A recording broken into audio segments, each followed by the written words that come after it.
வார்த்தைக்கு முதலடி எடுத்துக் கொடுத்தவனே முருகப்பெருமான் தான். சந்த கவிதைகளால் கந்த பெருமாளை தமிழுக்கு சொந்த கடவுளாக்கி தந்த அருணகிரியின் திருப்புகழ் பற்றி பேச வந்திருக்கிறேன். வாய் மணக்க மணக்க. திருக்குறளாய் உயர்ந்து நிற்கும் திருப்புகழை படித்தால் வெறுப்புகளை விலக வைக்கும், பொறுப்புகளை உணர வைக்கும். திருப்புகழ் பாடினால் முருகன் தோன்றுவாரா? இதே சந்தேகம் காளி பக்தன் சம்பந்தாண்டானுக்கும் வந்தது. அருணகிரியை வாதுக்களைத்தான் திருவண்ணாமலை வளைகாப்பு மண்டபத்தில் அருணகிரி திருப்புகழை பாடினார். முருகன் வரவே இல்லை.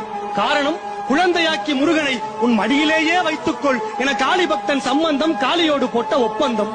மதுரவாணி தானாட, மலையில் வேதன் ஆறாட, மறுபு வானில் உளோராட, மதியாட, வனச மாமியாராட, எடிய மாமனாராட, மயிலுமாட நீ ஆடி வரவேணும் என திருப்புகளில் கடவுளோடு மயிலையும் இணைத்த அருணகிரி பாட, மயில் தோகை விரித்தாட, பார்வதி பாலமுருகனுக்கு மயிலை காட்ட, மயில் ஏறி பாலமுருகன் 16வது தூணை பிளந்து தன் கன்னி தமிழ் முகத்தை காட்டினான்.